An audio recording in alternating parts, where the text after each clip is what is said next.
بسم اللہ الرحمن الرحیم۔ پروگرام آج اسلام میں ہم آپ کو خوش آمدید کہتے ہیں۔ ناظرین، دور جدید میں جن اسکالرز نے مذاہب پر کام کیا ہے ان میں کیرن آرمسٹرانگ کا نام غالباً سب سے زیادہ ممتاز اور نمایاں ہے۔ اپنے تحقیقی اور غیر جانبدارانہ انداز کی بنا پر وہ دنیا بھر میں اور خاص کر مسلمانوں کے ہاں بے حد مقبول ہیں۔ اس کا ایک اظہار پچھلے دنوں اس وقت ہوا جب وہ پاکستان کے دورے پر تشریف لائیں اور عوام و خواص دونوں کی طرف سے ان کے خیالات کی بڑی پذیرائی کی گئی۔ تاہم خدا کے بارے میں، مذہب کے بارے میں ان کے بعض تصورات ایسے ہیں جن کا تنقیدی جائزہ لینے کی ضرورت ہے۔ یہ خیالات تنہا انہی کے نہیں بلکہ مغرب کے تمام باشعور لوگوں کے ہیں۔ چنانچہ آج ہم اس حوالے سے بات کریں گے۔ ہمارے ساتھ شریک گفتگو ہیں ممتاز ریسرچ اسکالر جناب جاوید احمد غامدی صاحب۔ ناظرین، جاوید صاحب کی شخصیت کسی تعارف اور تعریف کی محتاج نہیں ہے۔ ہم جاوید صاحب سے گفتگو کا باقاعدہ آغاز کریں گے، لیکن ناظرین اس وقت ہم لے رہے ہیں ایک شارٹ بریک۔ ہمارے ساتھ رہیے گا۔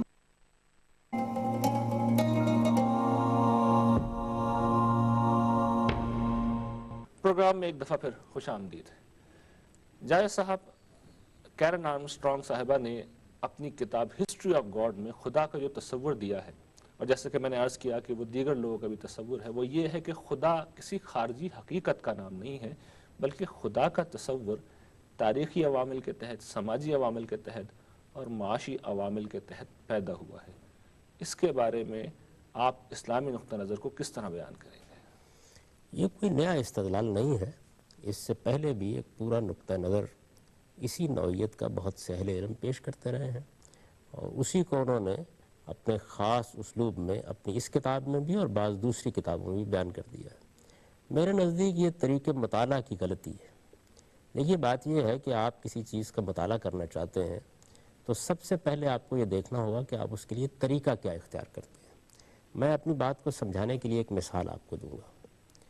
ایک شخص اس موضوع کا مطالعہ کرنا چاہتا ہے کہ مسلمانوں کے عقائد کیا ہیں۔ وہ یہ جاننے کے لیے دو طریقے اختیار کر سکتا ہے۔ ایک طریقہ یہ ہے کہ وہ مسلمانوں کے ہاں قرآن مجید کے نام سے جو کتاب جانی جاتی ہے اور جس کو وہ اللہ کی کتاب کہتے ہیں، اس کو اپنے سامنے رکھے، یہ دیکھے کہ اس کتاب میں عقائد کی کیا فہرست پیش کی گئی ہے اور ان کی کیا توضیحات کی گئی ہیں۔ اس کے بعد محمد الرسول اللہ صلی اللہ علیہ وسلم کی ذات والا صفات میں اگر کوئی بات اس موضوع پر کہی ہے تو اس کا جائزہ لے، اور اس کو بھی قرآن مجید کی روشنی میں جانچنے اور پرکھنے کی کوشش کرے۔ پھر مسلمانوں کی تاریخ میں یہ دیکھے کہ مختلف ادوار میں، مختلف علاقوں میں، مختلف گروہوں اور جماعتوں میں ان عقائد کو کس طریقے سے سمجھا گیا۔ اگر وہ مطالعے کا یہ طریقہ اختیار کرے گا تو اس پر چند حقائق بالکل واضح ہو جائیں گے۔ یعنی اس پر یہ بات واضح ہو جائے گی کہ محمد الرسول اللہ صلی اللہ علیہ وسلم نے توحید سے اس دین کی ابتدا کی تھی۔ اس پر یہ بات واضح ہو جائے گی کہ قرآن مجید ایک خدا کا تصور پیش کرتا ہے۔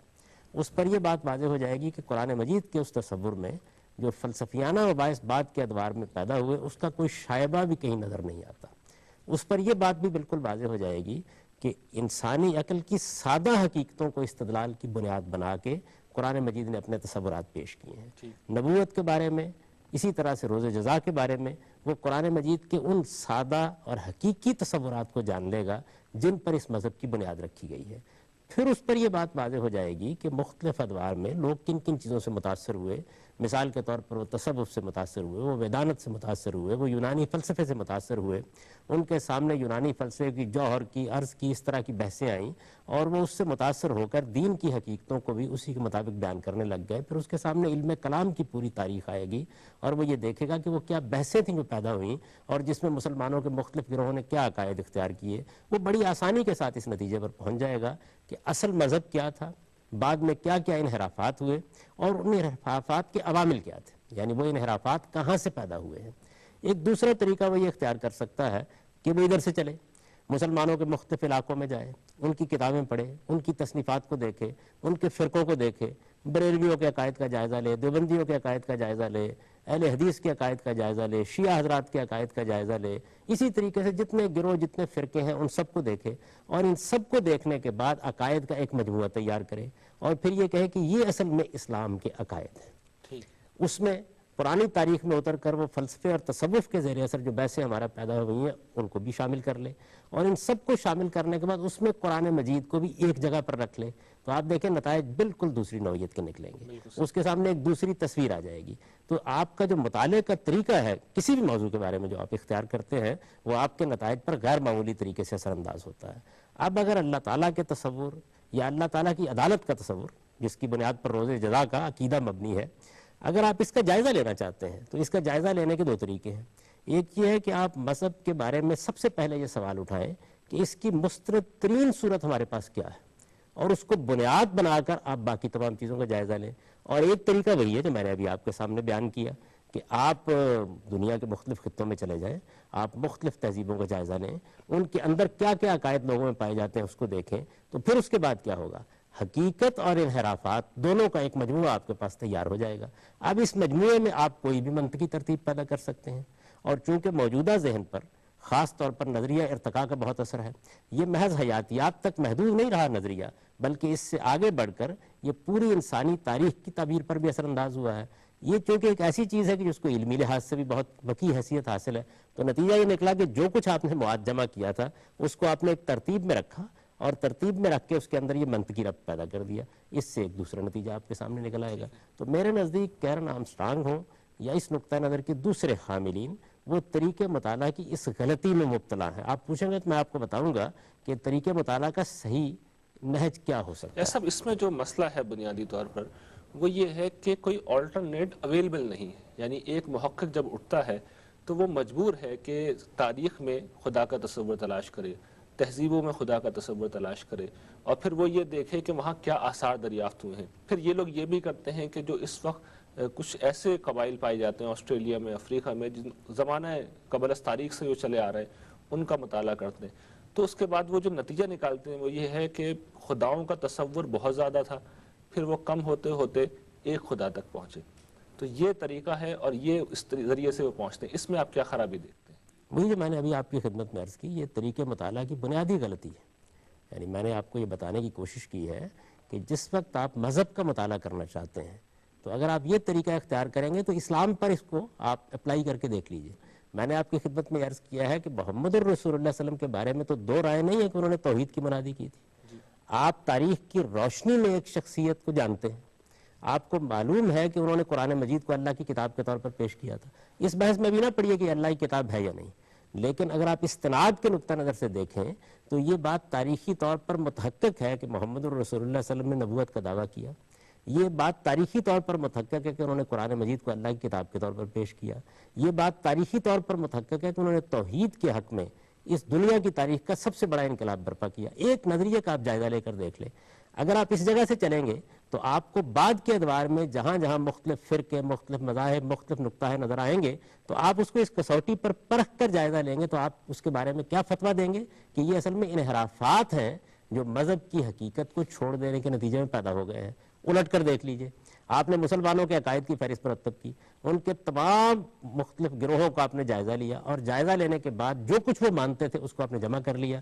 آپ اطمینان رکھیں اس میں سے توحید کی حقیقت پر ایمان رکھنے والے لوگوں کی تعداد آپ کو انتہائی کم نظر آئے گی۔ ہر مشرکانہ نقطہ نظر آپ کو کسی نہ کسی گروہ کے ہم مل جائے گا۔ آپ جتنی چاہیں فہرست مرتب کر لیں، شاید ہی توہمات نوعیت کی کوئی چیز باقی رہ جائے جس کو آپ مذہب کے دائرے میں شامل نہ کر لیں۔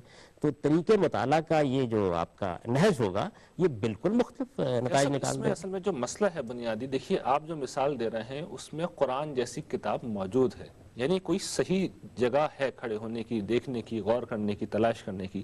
انسانی تاریخ میں کوئی چیز اویلیبل نہیں ہے، یعنی ایک محقق جو اپنے آپ کو غیر جانبدار مقام پہ کھڑا کر لیتا ہے اس کے پاس تو کوئی دوسری چوائس ہی نہیں۔ دیکھیے یہاں بھی بالکل وہی صورتحال ہے۔ سوال یہ ہے کہ مذہب کس چیز کا نام ہے۔ پہلے آپ مذہب کے اپنے دعوے کی روشنی میں اس کا جائزہ لیں گے نا۔ مذہب کس چیز کا نام ہے؟ مذہب اس چیز کا نام ہے کہ یہ کوئی شخص کھڑا ہو کے کہے کہ مجھ پر آسمان سے وحی آئی ہے، میں نے خدا سے یہ تعلیم پائی ہے اور میں اس کو خدائی تعلیم کی حیثیت سے پیش کر رہا ہوں۔ یہی چیز ہوگی نا، ورنہ تو ایک فلسفہ ہے۔ یعنی آپ نے اس دنیا کا جائزہ لیا، اس دنیا کا جائزہ لینے کے بعد آپ نے یہ فیصلہ دیا کہ یہ دنیا ارتقاء کے اصول پر قائم ہوئی ہے۔ آپ نے کہا بگ بینگ سے اس دنیا کی ابتدا ہوئی ہے، آپ نے کوئی اور نقطہ نظر پیش کر دیا، وہ سائنسی نظریہ ہو سکتا ہے، وہ فلسفیانہ نظریہ ہو سکتا ہے، اس کو پیش کرنے والا کوئی فلسفی اور حکیم ہو سکتا ہے، اس کو مذہب کا نام نہیں دیا جا سکتا، وہ توہمات بھی ہو سکتے ہیں۔ جب آپ مذہب کا لفظ استعمال کرتے ہیں تو اس کا مطلب یہ ہے کہ جو کچھ آپ بیان کر رہے ہیں آپ اس کی اوریجن ڈیوائن پیش کرتے ہیں، یعنی آپ کہتے ہیں کہ یہ وہ چیز ہے، وہ کوئی آدمی کہتا ہے جی یہ اوتار ہے جس کے پاس آئی ہے، کوئی یہ کہتا ہے کہ یہ الہام ہو گیا ہے اس کو، کوئی یہ کہتا ہے کہ یہ نبوت کے نتیجے میں ملی ہے، جو بھی آپ رائے قائم کریں گے اس کا جب آپ کے پاس ماخذ یا اس کا مصدر وہ اس کائنات سے ماورا ہوگا تبھی آپ اسے مذہب کا نام دیں گے نا، ورنہ تو نام نہیں دے سکتے۔ اب سوال یہ ہے کہ اس دنیا کی تاریخ میں اس دعوے کے ساتھ جو کچھ پیش کیا گیا ہے، ابھی میں اس پر گفتگو نہیں کر رہا کہ اس نے صحیح کیا اور غلط کیا ہے، اس دعوے کے ساتھ جو کچھ پیش کیا گیا ہے اس میں مستند ترین چیز کون سی ہے، وہ کون سی چیز ہے جس کے بارے میں آپ پورے یقین و اطمینان کے ساتھ کہہ سکتے ہیں کہ جس نے اس کو پیش کیا ہے، جس طرح پیش کیا ہے اسی صورت میں یہ ہمارے پاس موجود ہے، تاریخ کی روشنی میں ہے، یعنی آپ مطالعہ کرنے جا رہے ہیں تو یہ کون سی چیز ہے؟ قرآن جواب آپ کو ایک ہی ملے گا، وہ یہ کہ قرآن مجید ہے۔ اور شخصیت کون سی ہے؟ محمد الرسول اللہ کی شخصیت ہے۔ اس کے علاوہ آپ مجھے بتائیے پوری انسانی تاریخ میں آپ کس کو پیش کر سکتے ہیں؟ کیا آپ تورات کے بارے میں یہ دعویٰ کر سکتے ہیں کہ وہ ٹھیک اسی صورت میں ہمارے پاس موجود ہے جس صورت میں سیدنا موسیٰ علیہ السلام نے اس کو پیش کیا تھا؟ یعنی فرض کر لیجئے آپ یہ باور کرا دیں لوگوں کو کہ اس کے اندر ادنا درجے میں کوئی تبدیلی نہیں ہوئی، لیکن اس کا ہمارے پاس اوریجنل ٹیکسٹ تو ہے نہیں، بہرحال ترجمہ ہے۔ آپ قرآن مجید کے ترجموں کو دیکھ لیجئے، اس کے بارے میں بھی آپ کو معلوم ہو جاتا ہے کہ اس پہ کتنی غلطیاں ہو جاتی ہیں بسا اوقات، کیونکہ انسان کا فہم اس میں شامل ہو جاتا ہے۔ آپ اس کو پیش نہیں کر سکتے۔ آپ انجیل کو اس حیثیت سے پیش کر سکتے ہیں، آپ بائبل میں جو ہسٹری بیان ہوئی ہے اس کو اس حیثیت سے پیش کر سکتے ہیں، آپ اپنے ہاں کی روایتوں کو اس حیثیت سے پیش کر سکتے ہیں۔ دنیا کے اندر صرف قرآن مجید اور محمد الرسول اللہ کی شخصیت ہے جو تاریخی لحاظ سے مستند ترین شخصیت ہے، تاریخی لحاظ سے مستند ترین کتاب جیسا مسئلہ یہی ہے کہ رسول اللہ صلی اللہ علیہ وسلم کی شخصیت 1400 سال پہلے منصب شہود پہ آئی ہے، خدا کا تصور اس سے پہلے بھی ہے، نبوت کے دعوے دار اس سے پہلے بھی ہیں، یعنی ہمارے لیے تو سچے نبی ہیں، وہ کتابیں بھی سچی ہیں، وہ سب پہلے سے موجود ہیں۔ ایک محقق اس پیٹرن پہ کام نہیں کرتا، وہ تو دیکھے گا کہ بائبل میں کیا ہے، وہ یہ دیکھے گا کہ اس زمانے کے معاشروں میں مذہب کے نام پہ کیا کچھ ہو رہا ہے۔ یعنی گریک میتھولوجی تو موجود تھی نا، ہندوستان کی دیومالا تو موجود تھی، ایک محقق اس سے صرف نظر کر کے براہ راست محمد صلی اللہ علیہ وسلم تک کیوں آئے گا؟ میں صرف نظر کرنے کے لیے کہہ ہی نہیں رہا، میں تو یہ کہہ رہا ہوں کہ سب سے پہلے اسے یہ متعین کرنا چاہیے کہ مذہب کی حیثیت سے جس شخص کی طرف نسبت دے کے وہ بات پیش کی جا رہی ہے تاریخی استناد کس چیز کو حاصل ہے، پہلے یہ فیصلہ کرنا پڑے گا نا اسے۔ یعنی میں یہاں یہ بات نہیں بیان کر رہا کہ وہ قرآن کو خدا کی کتاب مان لے، میں صرف یہ کہہ رہا ہوں کہ مذہبی حیثیت سے جو کچھ پیش کیا گیا ہے اس میں استناد کا درجہ کس چیز کو حاصل ہے؟ صرف ایک کتاب کو حاصل ہے، وہ قرآن مجید، اور صرف ایک شخصیت کو حاصل ہے، وہ محمد الرسول اللہ صلی اللہ علیہ وسلم ہے۔ یہ بات وہ نہیں ہے کہ اس کا تعلق کسی مذہب کو ماننے والے یا نہ ماننے والے سے ہے۔ علم کی دنیا میں اب جب آپ یہ فیصلہ کریں گے کہ جتنے بھی مذہبی رہنما ہوئے ہیں وہ گوتم بدھ ہو سکتے ہیں، وہ کنفیوشس ہو سکتے ہیں، وہ سیدنا مسیح علیہ السلام ہو سکتے ہیں، وہ سیدنا موسیٰ علیہ السلام ہو سکتے ہیں، وہ سیدنا ابراہیم علیہ السلام ہو سکتے ہیں، جن کے ناموں سے ہم واقف ہیں، یعنی ان میں سے کسی بھی شخصیت کی تعلیمات کے بارے میں استناد کا درجہ کیا کسی چیز کو حاصل ہے؟ یعنی آپ اس درجے میں بات کر سکتے ہیں کھڑے ہو کے کہ اس کا ہر فرق وہی ہے جو سیدنا ابراہیم علیہ السلام نے پیش کیا تھا، اس کا ہر فرق وہی ہے جو گوتم بدھ نے پیش کیا تھا، آپ کسی ایک چیز کے بارے میں بھی نہیں کہہ سکتے۔ زرتشت کی تعلیمات کے جو مجموعے ہمارے ساتھ پاس موجود ہیں ان کے بارے میں نہیں کہہ سکتے، آپ ویدوں کے جو مجموعے موجود ہیں ان کے بارے میں اس طرح کا دعویٰ نہیں کر سکتے، آپ ہندو مت کے اندر جتنی اس طرح کی چیزیں ان میں کسی چیز کے بارے میں اس طرح کے تاریخی استناد کا دعویٰ کر کے دنیا میں کھڑے نہیں ہو سکتے۔ یہ حیثیت صرف اور صرف محمد الرسول اللہ کو حاصل ہے اور قرآن مجید کو حاصل ہے۔ تو سب سے پہلے مذہب کے بارے میں جب آپ گفتگو کریں گے تو آپ کو استناد کے آخری درجے پر پوری اترنے والی چیز کا بیان لینا ہوگا، آپ مانے یا نہ مانے، سب سے پہلے اس کا بیان لینا ہوگا۔ چلے فرض کر لیا، اب بات آگے بڑھائیں۔ اچھا اب دیکھیے اس کا بیان ہے کیا، پھر یہ دیکھنا پڑے گا نا کیا بیان ہے۔ اس کا بیان یہ ہے کہ اس دنیا کی ابتدا توحید کے واضح تصور سے ہوئی ہے۔ قرآن مجید یہ بتاتا ہے آپ کو کہ اللہ تعالیٰ نے آدم و حوا سے اس دنیا کی ابتدا کی ہے، وہ یہ بتاتا ہے کہ دونوں کو اللہ تعالیٰ نے براہ راست اپنے کلام سے نوازا، دونوں کو وہ مشاہدات کرائے جن کے بعد ان کے اندر ادنا تردد بھی حقائق کے بارے میں باقی نہیں رہا۔ اللہ تعالیٰ نے ان کے ساتھ براہ راست مکالمہ ہی نہیں کیا بلکہ ان کو اپنی آیات دکھائیں، اور اس کے بعد انہوں نے اس دنیا میں زندگی کی ابتدا کی۔ وہ بالکل ٹھیک توحید پر تھے، انہوں نے توحید کی دعوت دی، اپنی نسلوں کو، اپنی اولاد کو اسی کی تربیت دی، یہی کچھ سکھایا۔ پھر قرآن مجید یہ کہتا ہے کہ اس کے بعد انسان کے اندر جو انحرافات کے داعیات موجود ہیں انہوں نے اپنا کام کرنا شروع کیا اور آہستہ آہستہ مشرکانہ تصورات پیدا ہونا شروع ہو گئے. مشرکانہ تصورات کے پیدا ہونے کے وجوہ اسباب بہت سے ہوتے ہیں. انسان کے اندر جو جبلتیں موجود ہیں اگر آپ ان کا جائزہ لیں تو آپ کو ایک ایک جبلت کے اندر مشرکانہ مذہب کے پیدا ہونے کے اسباب اور اس کے عوامل میسر آ جائیں گے. قرآن مجید ان کا جائزہ لے کے آپ کو بتاتا ہے کہ بالکل ایسے ہی ہوا. چنانچہ وہ یہ کہتا ہے کہ سیدنا نوح علیہ السلام جو انسانی تاریخ میں قدیم ترین شخصیت ہے, یعنی ہماری معلوم شخصیات میں سے, ان کے زمانے تک شرک پیدا ہو چکا ہوا تھا اور اللہ تعالیٰ نے نبوت کا سلسلہ اس لیے جاری کیا انسانوں کے اندر کہ وہ اس انحراف کا جائزہ لے کے لوگوں کو اصل توحید کی تعلیم دے سکے.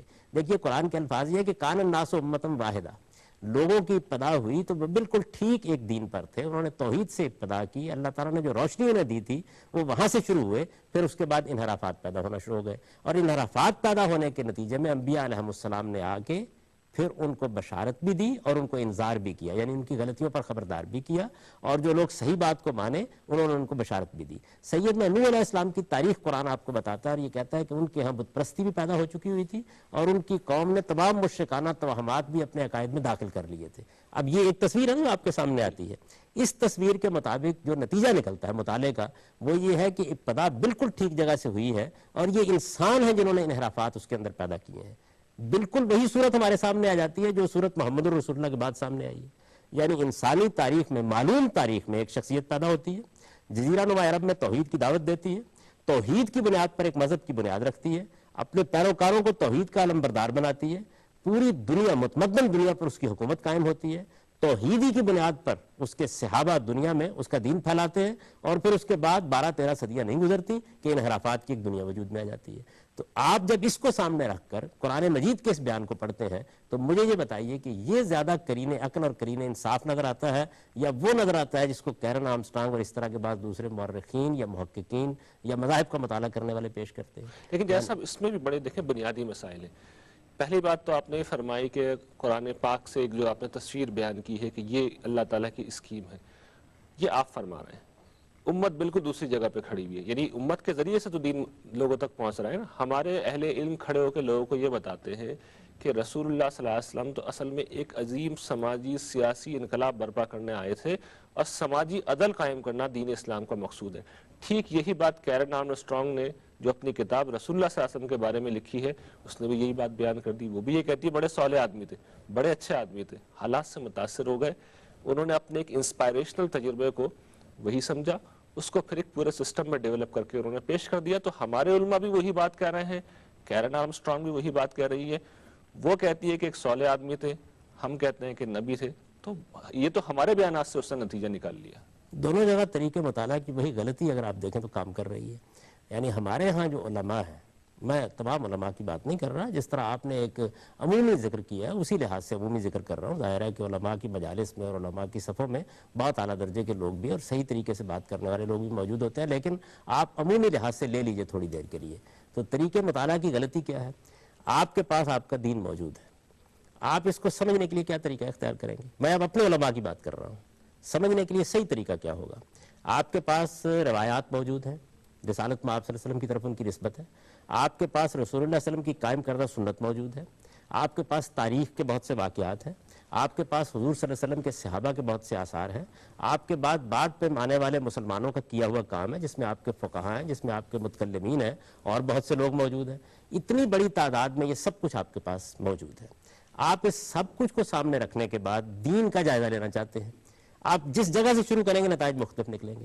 آپ تاریخ کو بنیاد بنا کر قرآن کو سمجھیں گے, آپ تاریخ کو بنیاد بنا کر حدیث کو سمجھیں گے, نتیجہ اور نکلے گا. آپ روایات کو بنیاد بنا کر قرآن کو سمجھیں گے, اس کی بنیاد کے فقہ کو سمجھیں گے, نتیجہ اور نکلے گا. آپ فقہا کے کیے ہوئے کام کو بنیاد بنا کر قرآن کو, حدیث کو اور دوسری چیزوں کو سمجھیں گے, نتیجہ بالکل اس کے برخلاف نکلے گا.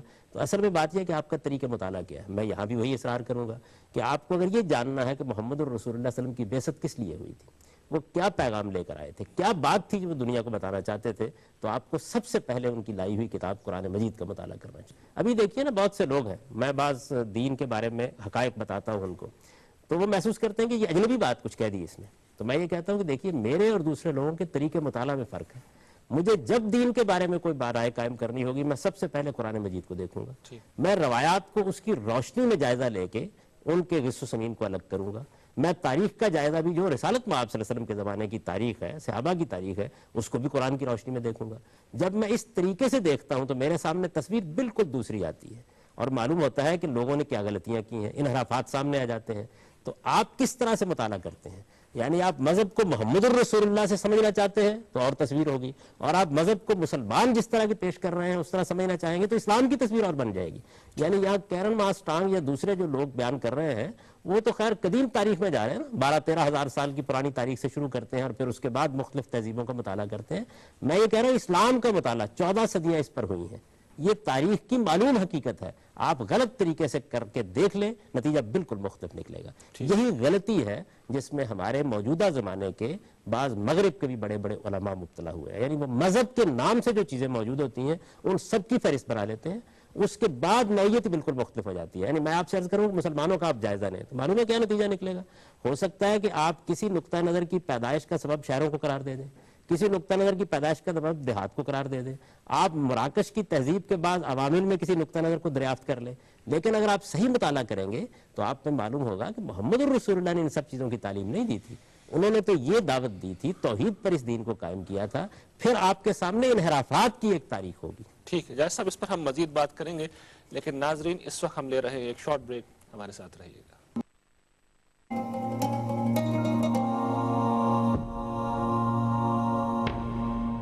پروگرام میں ایک دفعہ پھر خوش آمدید.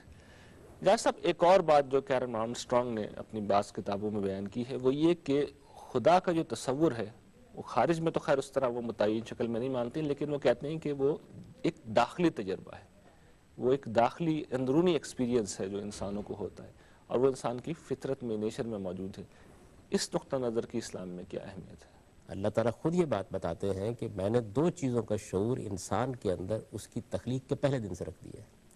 ایک اللہ تعالیٰ کی معرفت، ظاہر ہے کہ اس کی تفصیلات تو انسان پر بعد میں واضح ہوتی ہیں، لیکن یہ احساس کہ ایک میرا خالق ہونا چاہیے. اس کا حال تو یہ ہے کہ جیسے ممتا کو ایک بچہ جبلی طور پر پہچانتا ہے، بالکل اسی طریقے سے ہم ذات خداوندی کے تصور کو جبلی طور پر سمجھتے اور پہچانتے ہیں. اور اس کا امتحان کیا ہوتا ہے؟ دیکھیے بچہ پیدا ہوا، آپ نے بچے کو اٹھا کر ماں کے قریب کیا تو آپ نے دیکھا کہ جبلی طور پر وہ اپنی ماں کو پہچان کر اپنے سارے فطری تقاضے پورا کرنا شروع کر دیتا ہے. بالکل یہی معاملہ انسان کا ہے. یعنی یہ ہو سکتا ہے کہ اس کو خدا کا تعارف نہ کرایا جائے تو وہ اپنے اندر پیاس محسوس کرے لیکن اس کو نام نہ دے سکے. لیکن جیسے ہی آپ اللہ تعالیٰ کا تعارف اس سے کراتے ہیں یا اللہ تعالیٰ کی عدالت کا تصور اس کے سامنے پیش کرتے ہیں کہ ایک دن وہ عدالت لگنے والی ہے، ان دونوں چیزوں کے معاملے میں وہ فوری طور پر لپکتا ہے اور معلوم ہوتا ہے کہ جیسے اس کے ایک ایک روئے نے تسکین پا لی ہے. یعنی اس کا پورا وجود اس سے مطمئن ہو جاتا ہے. تو اس میں تو کوئی شک ہی نہیں ہے. کیرن آرمسٹرانگ ویسے اس بات کو ایک اور طریقے سے پیش کرتی ہیں، میں اس پر کوئی تبصرہ نہیں کرنا چاہتا. میں یہ بات اصول میں بتانا چاہتا ہوں کہ اللہ تعالیٰ نے خود یہی بات کہی ہے. چنانچہ دیکھیے جو واقعہ الست قرآن میں بیان ہوا وہ کیا چیز ہے. اس میں یہی بتایا گیا ہے کہ میں نے انسانوں کو ان کی اصل روحانی شخصیت کے لحاظ سے مخاطب کیا اور مخاطب کر کے ان سے پوچھا کہ الست بربکم، تو انہوں نے اعتراف کیا اس بات کا کہ ہاں آپ ہی ہمارے پروردگار ہیں. اور قرآن کہتا ہے کہ یہ جو فطرت کا عہد ہے اس کی بنیاد پر قیامت میں لوگوں کا مواخذہ ہوگا. تو اللہ تعالیٰ کی معرفت، پروردگار کی معرفت اور اس کی عدالت کا شعور، یہ دونوں چیزیں انسان کی فطرت کے اندر موجود ہے. یہ بات بالکل ٹھیک ہے. یہ دیکھیے پھر مطالعے کا یہ صحیح پہلو ہے. یعنی آپ انسان کو دیکھیں، اس کی فطرت کا جائزہ لیں، اس کے گرد و پیش میں پوری کائنات موجود ہے. اس کائنات سے متعلق بہت سے سوالات پیدا ہوتے ہیں. انسان کا وجود خود بہت سے سوالات پیدا کرتا ہے. آپ ان سوالات کو ایک عقلی تقاضے کی حیثیت سے دیکھیں کہ وہ کیا تقاضا کر رہے ہیں. اس کے بعد پھر اگلا قدم آپ رکھتے ہیں اور وہ یہ کہ انبیاء علیہ السلام کی تاریخ کو دیکھتے ہیں. تو انبیاء علیہ السلام کی تاریخ میں ہمارے پاس مستند ترین شخصیت، جیسے کہ میں نے عرض کیا، رسالت مآب صلی اللہ علیہ وسلم کی ہے. رسالت مآب صلی اللہ علیہ وسلم تاریخ کی روشنی میں کھڑے ہیں اور رسالت مآب صلی اللہ علیہ وسلم نے پھر اللہ تعالیٰ کی جو دینونت قیامت میں برپا ہونے والی ہے اس کو اس دنیا میں برپا کر کے دکھایا ہے اور اس طرح انسانیت پر اتمام حجت کر دیا ہے. جب آپ قرآن کی حقانیت کے بارے میں قطعی دلائل سے مطمئن ہو جاتے ہیں تو آپ مجبور ہوتے ہیں کہ پھر اپنے مطالعے کا رخ بدلیں، قرآن کو مرکز اور محور بنائیں اور اس کی روشنی میں پھر پوری تاریخ کا مطالعہ کریں. تو تاریخ کا مطالعہ جب آپ اس کی روشنی میں کرتے ہیں تو اس کا بھی ایک نتیجہ نکلتا ہے اور وہ نتیجہ وہی ہے جس کو میں نے اس سے پہلے بیان کر دیا. مجھے یہ بتائیے کہ اس نتیجے پر کیا اعتراض ہوتا ہے. یعنی جتنے بھی شرک کے مظاہر ہیں آپ ان کو بیان کریں گے تو میں یہ جواب میں اس کے کہوں گا کہ یہ مظاہر تو قرآن خود اس بات کی تائید کرتا ہے کہ پیش آ گئے. انسان نے انحراف کیا، بہت سے انسان نے ایسے بت تراش لیے جن کو وہ پوجنے لگ گیا. اس کے بعد انبیاء علیہ السلام نے آ کر اس کو متنبع کیا، اور انسان کی چونکہ فطرت میں ایک خدا کا تصور موجود تھا، اس وجہ سے انبیاء علیہ السلام کی اس بات کو سنا گیا، اور پھر بتدریج انسانی تاریخ میں ان کی بات ہی سب سے زیادہ قوی، سب سے زیادہ معقول مان لی گئی۔ اب رہ گئی یہ بات کہ اس کے باوجود انحرافات موجود ہیں، موجودہ زمانے میں دیکھ لیجیے۔ جیسا ایک مسئلہ اس میں ہے وہ یہ کہ قدیم زمانے کی تاریخ میں یہ محققین یہ کہتے ہیں کہ انہیں کہیں خدا کے آثار نہیں ملتے ہیں، جہاں وہ جاتے ہیں تو مشرکانہ آثار، اعمال، معابد، مندر، ٹیمپل سب ملتے ہیں، خدا کے حوالے سے یہ چیزیں نہیں۔ خدا کو تو زمین کے اوپر کبھی ایک دیوتا کی حیثیت نہیں دی گئی، یعنی خدا کو تو ہمیشہ آسمانی باپ کی حیثیت سے، آسمانی خداوند کی حیثیت سے مانا گیا، اور یہ ظاہر بات ہے کہ ایک تجریدی تصور ہے، اس کے اندر آپ کے ذہن اور آپ کے فکر میں جو کچھ موجود ہے یہ کسی اس طرح کے آثار میں کیسے بدلے گا؟ آپ یہ دیکھیے کہ ہمارے ہاں تو تاریخ ہمیں یہ بتاتی ہے کہ اللہ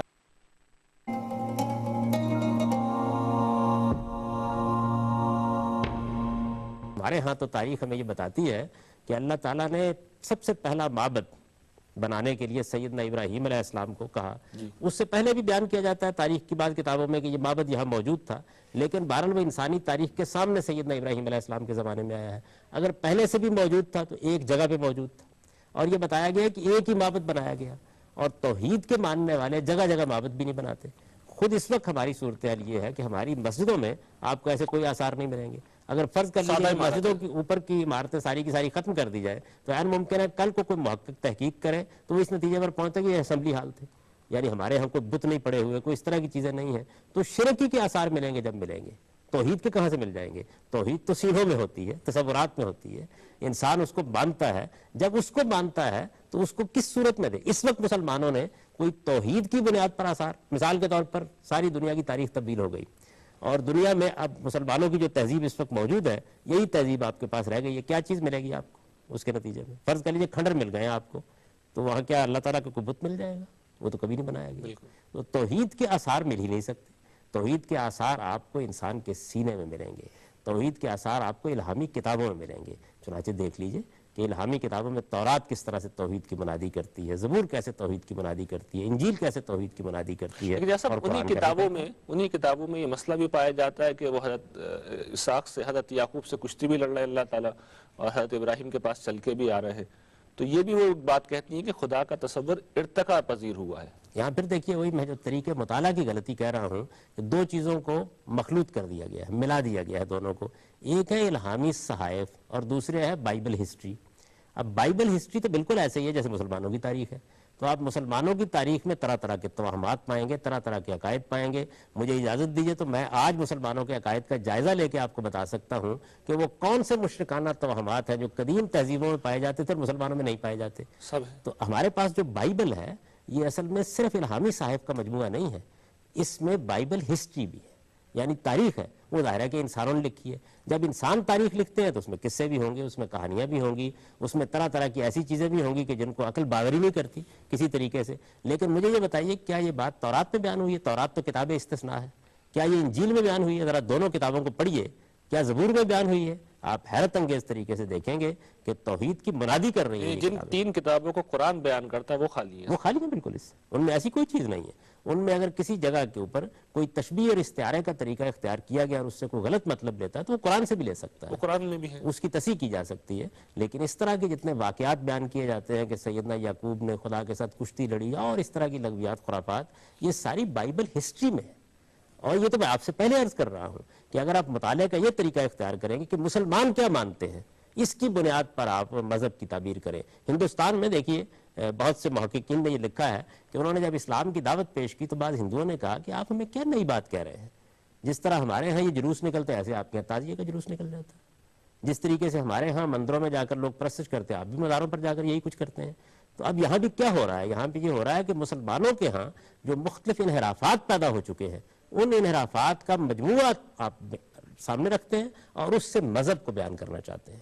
تو مذہب کو اگر آپ سمجھنا چاہتے ہیں صحیح طریقے سے تو صورتحال بالکل مختلف ہوگی۔ یہ طریقے مطالعہ کی غلطی معمولی غلطی نہیں ہوتی، آپ کسی چیز میں اس کو اختیار کر کے دیکھ لیں، نتائج غلط نکلیں گے۔ مثلا آپ پاکستان میں یہ مطالعہ کرنا چاہتے ہیں کہ یہاں انتخابات کے لیے کیا قانون ہے، اس کا طریقہ یہ کہ سب سے پہلے آئین کو دیکھیے، پھر اس کے بعد اس کے تحت بننے والے قوانین کو دیکھیے، پھر جا کے انتخابات کے عمل کا جائزہ لیجئے، صحیح طریقہ ہوگا۔ اب ایک آدمی پاکستان میں آیا، باہر کا صحافی تھا، اس نے پاکستان میں انتخابات ہوتے دیکھے، وہ سکردو میں گیا، اس نے دیکھا کہ سکردو کے لوگوں کا تو انتخاب نہیں ہو رہا، اس نے اس سے یہ نتیجہ نکالا کہ اصل میں سکردو کے لوگوں کو یہاں ووٹ دینے کا حق ہی نہیں دیا گیا۔ اب اگر وہ صحیح طریقے سے غور کرتا اور یہ دیکھتا کہ پاکستان کا آئین کیا کہتا ہے، قانون کیا کہتا ہے، تو اسے معلوم ہوتا کہ وہاں برف باری ہو رہی تھی، اس وجہ سے وہاں انتخابات نہیں ہو رہے تھے۔ تو ایک ہی مطالعہ آپ کو، اگر آپ نے طریقہ غلط اختیار کیا ہے تو غلط نتیجے تک لے جاتا ہے۔ تو میرے نزدیک یہ جتنی بھی آپ نے گفتگو کی ہے یا یہ محققین کرتے ہیں، یہ سب کی سب اصل میں طریقے مطالعہ کی اس غلطی پر مبنی ہے۔ جب لوگ کیا مانتے ہیں، یعنی ان کے ہاں مذہب کی کیا تصویر ہے، اس سے مذہب کو سمجھنے کی کوشش کی جائے گی تو آپ لازماً غلط نتائج تک پہنچیں گے۔ اس کی وجہ یہ ہے کہ لوگوں کے بارے میں یہ ثابت ہو چکا ہے، اور میں نے اس کی دیکھیے بالکل قریبی آپ کو دلیل دی ہے کہ محمد الرسول اللہ کے توحید کی منادی کرنے کے بارے میں تو دو رائے نہیں ہو سکتی، لیکن اگر کوئی آدمی محمد الرسول اللہ کے دین کو قرآن سے سمجھنے کی بجائے مسلمانوں سے سمجھنا چاہے گا تو صورتحال کیا ہو جائے گی؟ ٹھیک ہے۔ اچھا جیسا صاحب، جو ایک سبب ہے خدا کے اس تصور کا وہ یہ ہے کہ لوگوں کا کہنا یہ ہے، محققین کا، مغربی محققین کا، کہ کائنات کی توجہ کرنا ضروری ہے، انسان یہاں پہ کیوں ہے اس کی توجہ کرنا بڑی ضروری ہے۔ تو پہلے زمانے میں لوگ خدا سے یہ ضرورت پوری کرتے تھے، جدید زمانے کے لوگ جو ہیں ارتقاء کے نظریے سے یہ ضرورت پوری کرتے ہیں۔ تو ارتقاء کے نظریے کو اب تو ہماری یہ چینلز کے ذریعے سے ہر دوسرے پروگرام میں مانی ہوئی حقیقت کے طور پہ پیش کیا جاتا ہے۔ میں چاہتا ہوں اس پہ بھی آپ ذرا روشنی ڈالیے۔ یہ ہرگز کوئی مانی ہوئی حقیقت نہیں ہے، بلکہ اتنا مواد سامنے آ گیا ہے جو بجائے خود سائنسی طور پر بھی اس کو چیلنج کر رہا ہے۔ حیاتیات کے ماہرین نے ہمارے سامنے، جیسا بھی میں آپ کو انٹرپٹ کرنے کی معذرت چاہتا ہوں، یہ تفصیلی جواب ہے۔ میں چاہوں گا کہ اس وقت ہم ایک بریک لے لیں۔ ناظرین، ارتقاء پہ ہم جاوید صاحب سے بات کریں گے، ایک مختصر سے بریک کے بعد ہمارے ساتھ رہیے گا۔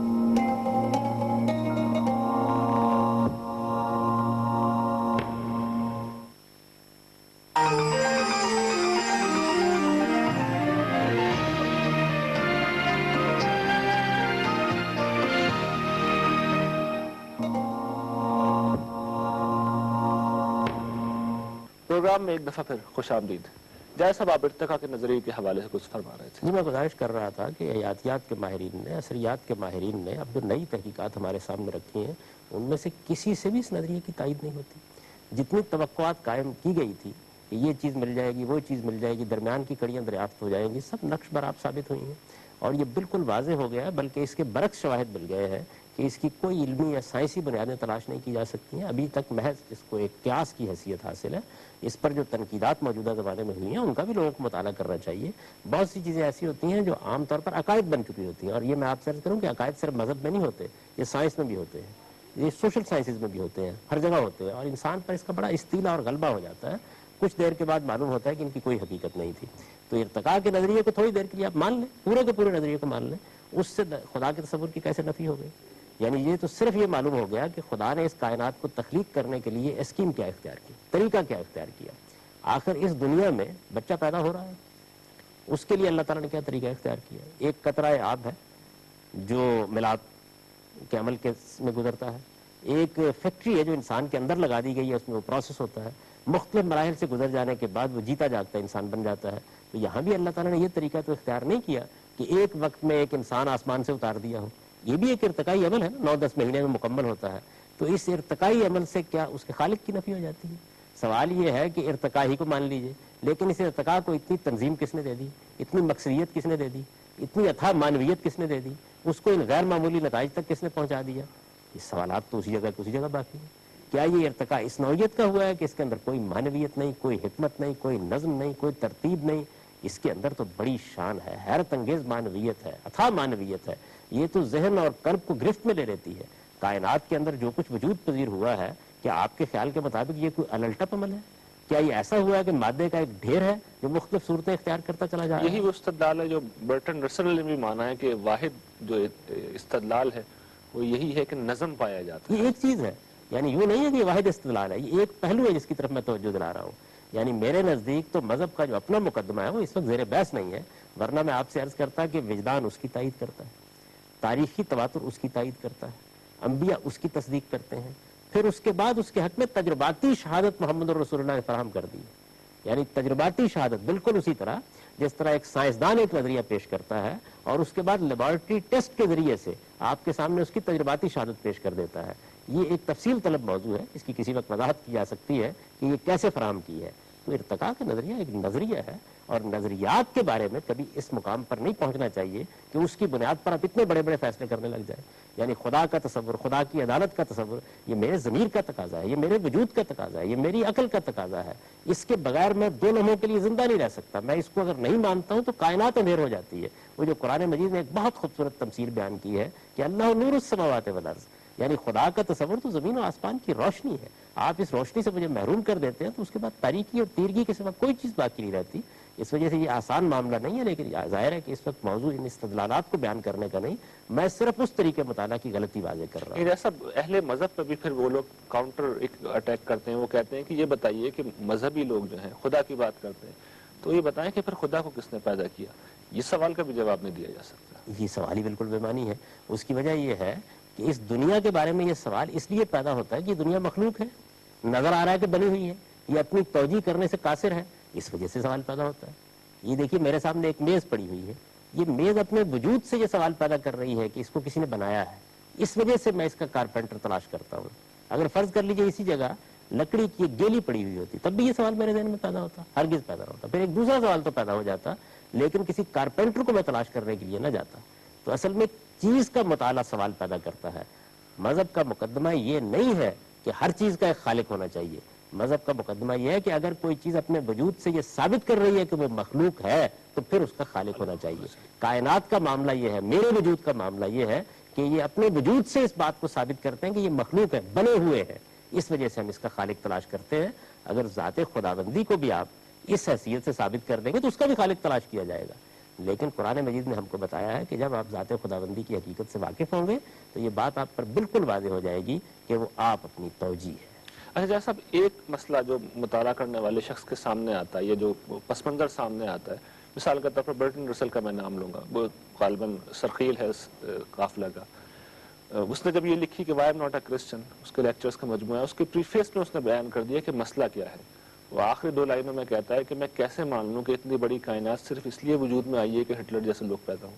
یعنی سزا و جزا کا تصور مذاہب عالم میں نہیں ملتا سوائے اسلام کے، اور اسلام میں بھی ہم نے اس کو کہیں دور لے آ کے ڈال دیا ہے. تو کیا یہ نقطہ نظر ٹھیک ہے؟ اگر آخرت کا تصور سامنے رہے تو پھر ہر چیز کی جسٹیفیکیشن ہو جاتی ہے، یعنی پرابلم آف ایول جسے کہتے ہیں فلسفے کی زبان. یہ بات یہ ہے کہ برٹن رسل کی بات پر تبصرہ کرنے کے لیے بہت وقت چاہیے، لیکن مجھے حیرت ہے اس بات میں کہ کہاں نہیں ملتا.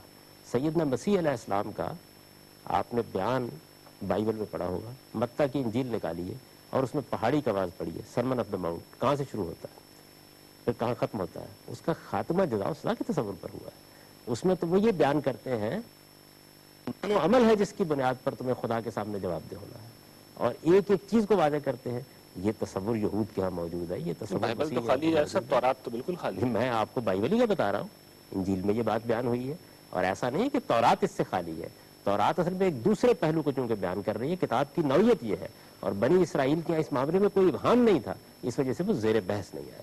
انجیل میں تو سیدنا مسیح علیہ السلام نے اس کی بنیادی کی اور یہ بتایا ہے. تو دیکھنا یہ چاہیے کہ کسی کتاب کا موضوع کیا ہے. تورات کا موضوع قانون کا بیان ہے بنیادی طور پر، یعنی وہ قرآن کی طرح کی کتاب نہیں ہے. یہ پھر وہی دیکھیے طریقے مطالعہ کی غلطی ہوگی. آپ پہلے یہ طے تو کریں کہ آپ جو کتاب پڑھنے جا رہے ہیں اس کی نوعیت کیا ہے. قرآن مجید کی نوعیت بالکل الگ ہے، زبور کی بالکل الگ ہے، انجیل کی بالکل الگ ہے، اور تورات کی بالکل الگ ہے. تورات لا ہے، اس وجہ سے وہ عقائد کے مباحث کو چھیڑتی ہے. ٹھیک. اچھا جیسا صاحب، ایک چیز جو اور پیش کی جاتی ہے وہ یہ کہ وہ محسوس کرتے ہیں کہ سب جگہ عقائد میں اختلاف پایا جاتا ہے مذاہب کے اندر. البتہ اخلاقیات وہ دیکھتے ہیں کہ کم و بیش ایک جیسی تعلیم ہے، تو وہ کہتے ہیں کہ اصل میں مذہب جو ہے وہ اخلاقیات کا نام ہے، اور اسی سے ہم اسی کو بنیاد بنا کر ایک عالمی مذہب بنا سکتے ہیں. یعنی کہ اس مذہب کے بارے میں جو انسانی مذہب ہے، فطری مذہب اس کا نام دیتے ہیں، اس کے بارے میں آپ کی کیا رائے ہے؟ دونوں باتیں انسان کی فطرت میں یکساں موجود ہے اور تمام مذاہب میں موجود ہے. تمام دنیا کے اندر اس کا تصور پایا جاتا ہے. ایک یہ کہ اس کائنات کا ایک خالق ہونا چاہیے. دیکھیے خالق کیا ہے، اس کی ذات کیا ہے، اس کی صفات کیا ہے، اس کے سنن کیا ہے، ان تفصیلات میں اختلاف ہوتا ہے. یہی صورتحال خدا کی عدالت کے بارے میں ہے. یعنی ایک دن ایک روز جزا برپا ہونا چاہیے، اللہ تعالیٰ کو اپنا عادلانہ فیصلہ سنانا چاہیے. اس کا تصور بھی سب جگہ موجود ہے، اس کی تفصیلات میں اختلاف ہو جاتا ہے. اب اس کے بعد رہ جاتے ہیں آپ کے خیر و شر کے تصورات. تو خیر و شر کے تصورات کی نوعیت بھی یہی ہے کہ وہ اپنی بنیاد میں موجود ہے. ان کی تفصیلات کیا ہوں گی، آپ اطلاق میں کیا کریں گے، ان کی اپلیکیشن کے کیا نتائج نکلیں گے، ان میں پھر اختلافات موجود ہوتے ہیں. تو یہاں بھی آپ قدر مشترک میں جاتے ہیں، وہاں بھی آپ قدر مشترک میں جاتے ہیں. تو میرے نزدیک دونوں کی حیثیت بالکل یکساں ہے، اور اس میں کوئی شک نہیں ہے کہ انسان کا اخلاقی وجود بنیادی اہمیت رکھتا ہے، اور اخلاقیات کی بنیاد فطرت کے اندر موجود ہے، لیکن اخلاقیات جن جگہوں پر تعین کا تقاضا کرتی ہیں، جہاں بڑے اہم سوالات پیدا ہوتے ہیں اور فیصلہ دینا پڑتا ہے، وہاں آپ کے پاس شریعت کی رہنمائی کے سوا اور کون سی چیز ہے جس کی طرف رجوع کریں گے؟ اچھا صاحب، ایک تاثر ایک طالب علم کے طور پہ جو میں جب پڑھتا ہوں اہل مغرب کو، ان کی باتیں سنتا ہوں، مجھے محسوس ہوتا ہے کہ مسلمانوں نے اپنی شاید ذمہ داری پوری ہی نہیں کی. انہیں نہیں معلوم کہ اسلام کیا ہے. اسلام کی ایک بالکل الٹی تصویر ان کے سامنے جاتی ہے. تو آپ کا اس بارے میں کیا نقطہ نظر ہے؟ مسلمانوں کی یہ ذمہ داری ہے کہ صحیح دین کا تصور وہ لوگوں تک پہنچائیں؟ آپ نے میرے پورے استدلال کی تصدیق کر دی. دیکھیے یہاں بھی یہی ہو رہا ہے کہ ہم اگر قرآن مجید کی بنیاد پر مذہب کو پیش کریں اور اہل مغرب بھی قرآن مجید کی بنیاد پر اس کو سمجھنے اور پڑھنے کا طریقہ اختیار کریں تو صورتحال بالکل تبدیل ہو جائے گی. جب وہ الٹ کر مسلمانوں کی سیرت، مسلمانوں کے کردار، مسلمانوں کے اعمال، مسلمانوں کے تصورات سے مذہب کا تصور اخذ کرتے ہیں تو آپ کو بھی پلٹ کر یہ کہنا پڑتا ہے کہ یہ آپ غلطی کر رہے ہیں. تو میرے نزدیک اصل ضرورت یہ ہے کہ خود مسلمانوں کو بھی قرآن مجید کی تعلیم دی جائے اور وہ قرآن مجید کو مرکز اور محور بنا کے دین کو سمجھنا سیکھیں، اور باقی دنیا کے سامنے بھی قرآن پیش کیا جائے. آپ کے شاید یہ علم میں ہوگی بات کہ قرآن مجید نے اس بات پر اصرار کیا ہے کہ دنیا کے سامنے وہ کتاب انذار کے طور پر قیامت تک رہے گا، اور وہ یہ کہتا ہے کہ اوحی الیہ ھذا القرآن لانذرکم بہ ومن بلغ، کہ آپ پیغمبر آپ ان سے کہہ دیں کہ یہ قرآن مجھ پر اس لیے نازل کیا گیا ہے کہ میں اس کے ذریعے سے تمہیں خبردار کروں اور بعد کے لوگوں کو بھی اسی کے ذریعے سے خبردار کیا جائے. تو قرآن کو انذار کی، دعوت کی کتاب بنائیے اور دنیا کے سامنے پیش کیجئے، اور پھر اس کے بعد دیکھیے کہ دنیا اسلام کو کس طریقے سے. جیسا وقت اب ہمارے پاس کم ہے، میں چاہتا ہوں ایک آخری سوال آپ سے کر لوں. کیرن آرمسٹرانگ کی جو سب سے بڑی خوبی میں نے ان کی ساری کتابوں کا مطالعہ کر کے دیکھی ہے، اور بعض دیگر بڑے مغربی مفکرین کا، وہ اکثر اوقات بڑے غیر جانبدار رہتے ہیں. ان کے بارے میں تو مسلمان بھی مانتے ہیں کہ بڑی غیر جانبدار رہی ہیں. ہم اپنے ہاں دیکھتے ہیں کہ مذہبی روایات میں غیر جانبدار رہنا، ہر طرح کے تعصبات سے اپنے آپ کو اوپر اٹھا کے رکھنا، یہ کوئی چیز ہی نہیں ہے. یعنی اگر میں جس فرقے کا ہوں، جس مسلک کا ہوں، مجھے اسی کی بات ماننی ہے اور اسی پہ اپنی تحقیق کی بنیاد رکھنی ہے. تو مذہب کے اندر تعصبات سے اوپر اٹھ کر معاملہ کرنے کی کیا اہمیت ہے؟ یہ بات یہ ہے کہ مذہب ہی نے سب سے بڑھ کر یہ تعلیم دی ہے کہ آپ تعصبات سے بالا تر ہو کر معاملہ کریں. آپ حیران ہوں گے کہ قرآن مجید آپ کے سامنے مختلف مذاہب کا نام لے کر سورہ بقرہ میں اور سورہ مائدہ میں یہ کہتا ہے کہ کسی مذہب سے آپ کی وابستگی آپ کے لیے نجات کا باعث نہیں بنے گی، بلکہ اس کا ایک معیار ہے، سب مذہب والوں کو اسی پر پرکھا جائے گا. اس سے بڑھ کر غیر جانبداری کی بات کیا ہو سکتی ہے؟ اس سے آگے دیکھیے سورہ قصص میں قرآن مجید یہ کہتا ہے کہ اے پیغمبر آپ ان کو یہ کہیں کہ میں تو تمہارے سامنے قرآن اور تورات کو پیش کر رہا ہوں، تم اگر اس سے زیادہ کوئی ہدایت کی کتاب لے آؤ اور کوئی اور تعلیم لے آؤ جو اس سے زیادہ مجھے ہدایت دینے والی ہو تو اتبع ہو، میں اس کی پیروی کر لوں گا. اس غیر متعصبانہ مقام پر کھڑے ہو کر قرآن اپنی دعوت پیش کرتا ہے. لیکن جب قرآن کو بنیاد بنائے بغیر آپ لوگوں کے تصورات کی بنیاد پر بات کریں گے تو پھر آپ انحرافات پر مبنی ایک نیا مذہب وجود میں لائیں گے اور اس کو اسلام کی حیثیت سے پیش کریں گے. اصل دین اجنبی ہو جاتا ہے تھوڑے عرصے کے بعد. اسی کو شاید رسالت مآب صلی اللہ علیہ وسلم نے بیان کیا تھا کہ یہ اسلام اجنبیت میں شروع ہوا، بدل اسلام و غریبہ سیعود و غریبہ. تھوڑے دن نہیں ہوگے کہ یہ پھر اجنبی ہو جائے گا، فطوبی للغرباء. تو ان اجنبیوں کے لیے اللہ تعالیٰ کی برکتیں ہوں کہ جو فساد کے زمانے میں اصل دین لوگوں کے سامنے پیش کریں گے. اصل دین کیا ہے؟ اللہ کی کتاب اور پیغمبر کیا حکم. اس خوبصورت میسج کے ساتھ جاوید صاحب میں آپ کا شکریہ ادا کروں گا. ناظرین، ہمارا آج کا پروگرام آپ نے ملاحظہ فرمایا. بات یہ ہے کہ اسلام ایک عظیم بین الاقوامی مذہب ہے. اس دنیا میں جو اسکالر بھی اٹھے گا اس کے لیے ممکن نہیں ہے کہ وہ اسلام پر اپنے خیالات کا اظہار نہ کرے. لیکن یہ ہماری ذمہ داری ہے کہ ان خیالات کا جائزہ ہم قرآن پاک کی روشنی میں رہیں. ہم نے اپنے اس پروگرام میں یہی کوشش کی ہے جو امید ہے کہ آپ کو پسند آئی ہوگی. اس کے ساتھ اپنے میزبان ریحان احمد یوسفی اور آج اسلام کی ٹیم کو اجازت دیجیے. اللہ نے کے بعد.